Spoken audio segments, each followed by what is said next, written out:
Shalom, Shalom Elohim, ketiga pribadi ilahi yang Esa, Bapa, Anak, dan Roh Kudus yang sudah ada di atas muka bumi pada saat ini, memakai tubuh manusia yang dilayakkan, Roh Bapa Syurgawi yang ada di dalam dirinya, Pak Iman Lagu, Roh Tuhan Yesus Kristus yang ada di dalam diri Pak Aditya Nugrahanto, dan Roh Kudus, Roh kebenaran yang ada di dalam mempelainya Ibunda Fei Hamdani.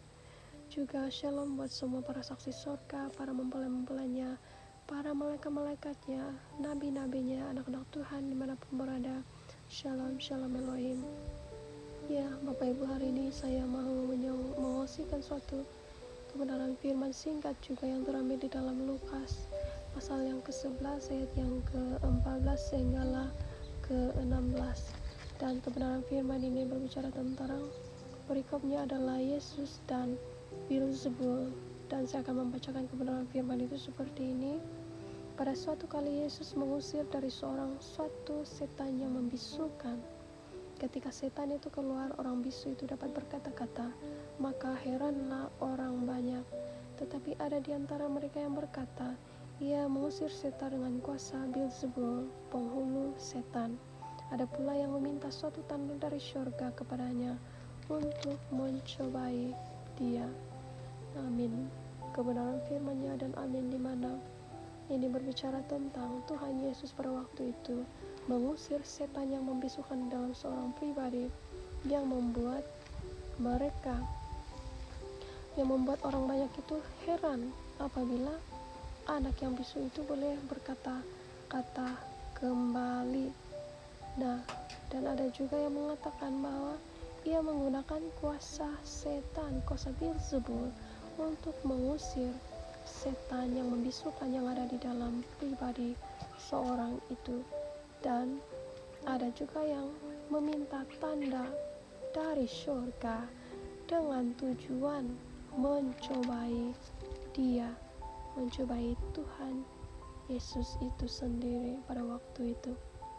Nah, dan apa yang pernah terjadi di zaman ini tuh, Bapak Ibu, 2000 tahun yang lalu, segala sesuatu yang pernah terjadi di zaman 2000 tahun yang lalu ini, mereka tidak percaya, mereka mencobai Tuhan, mereka meminta tanda, sedangkan dia adalah Tuhan Yesus itu sendiri. Mereka bahkan tidak mengenali bahwa dialah Tuhan Yesus itu sendiri, sehingga mereka terheran-heran ketika ia melakukan mujizat-mujizat penyembuhan pada waktu itu. Mereka masih meminta tanda sekalipun ia sudah melakukan mujizat-mujizat itu. Bayangkan Bapak Ibu, ia sudah melakukan mujizat-mujizat itu, tetapi mereka masih tidak mempercayai, bahkan masih meminta tanda. Pada saat itu betapa kerasnya dan bebalnya manusia-manusia pada zaman itu, Bapak Ibu.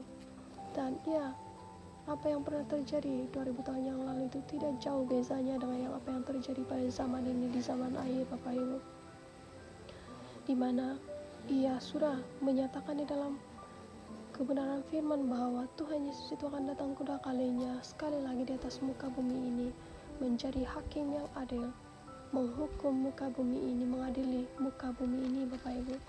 Ia sudah menyatakan bahwa ia akan datang kedua kalinya, dan para saksi surganya, mempelai ilahinya, Ibunda Fei Hamdani itu sudah mengabarkan, mengumandangkan bahwa Tuhan Yesus Kristus itu sudah datang ke atas muka bumi ini untuk kedua kalinya, yang ada di dalam diri Pak Aditya Nugrahanto. Bahkan saksi-saksi surga, para malaikat-malaikatnya, mempelai-mempelainya itu juga sudah menyatakan yang sama, karena mereka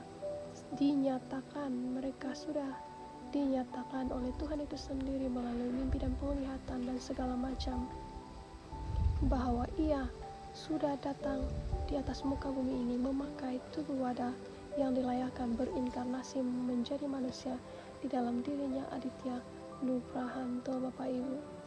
Dan para mempelai-mempelainya, saksi surganya, malaikat-malaikatnya itu bukan dari suatu tempat yang sama, Bapak Ibu, dari berbagai tempat, tetapi menerima pernyataan yang sama bahwa ia sudah datang di atas muka bumi ini.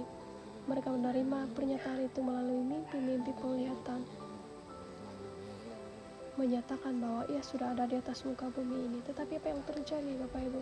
Mereka tidak mempercayai, banyak yang tidak mempercayai bahwa dialah itu Tuhan Yesus itu sendiri. Bahkan ahli-ahli kitab, ahli-ahli Taurat, ahli-ahli Farisi yang mengetahui kebenaran firman itu malah mencobai Tuhan itu sendiri, sama seperti apa yang terjadi pada zaman dahulu 2000 tahun yang lalu.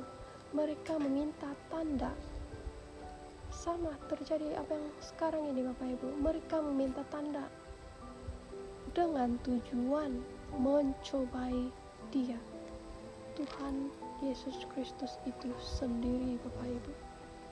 Tuhan Yesus itu mengetahui Bapak Ibu mana yang meminta petunjuk dan tanda itu untuk mencari kebenaran ataupun hanya untuk mencobai Dia. Mereka yang mencari kebenaran itu dengan sungguh-sungguh di dalam ketulusan hati dan keikhlasan hati Bapak Ibu, mereka akan menerima, mereka akan dinyatakan. Tetapi mereka yang niatnya untuk mencobai Tuhan Allah itu tidak akan dibukakan, tidak akan melihat Bapak Ibu, tidak akan diberi pernyataan. Karena ada di dalam firman-Nya mengatakan hikmat dibenarkan bagi mereka yang menerimanya Bapak Ibu. Hikmat ilahi itu dibenarkan bagi mereka yang menerimanya. Tetapi bagi mereka yang tidak menerimanya itu adalah suatu kebodohan. Itu adalah sesuatu yang tidak dapat diterima, tetap selamanya tidak dapat diterima. Karena itu hikmat Allah, hikmat ilahi itu hanya akan dapat diterima apabila kita merendahkan hati kita Bapak Ibu. Merendahkan hati kita menerima kebenaran itu dengan sungguh datang kepada Tuhan, meminta petunjuk Tuhan itu sendiri dengan suatu tujuan mencari kebenaran, bukan untuk mencari, bukan untuk mencobai Bapak Ibu, tetapi mencari kebenaran. Ada bedanya mencari kebenaran ataupun mencobai Tuhan Allah itu sendiri. Tidak ada yang tersembunyi di hadapan Tuhan, semuanya nyata, ya dan amin. Dan demikian kebenaran firman Bapak Ibu, hanya singkat tapi kiranya ini memberikan peringatan buat kita, menyadarkan kita. Dan bagi yang rendah hati menerima kebenaran firman ini, berbahagialah, terpujilah nama Tuhan kita Yesus Kristus. Haleluya, haleluya, haleluya, amin.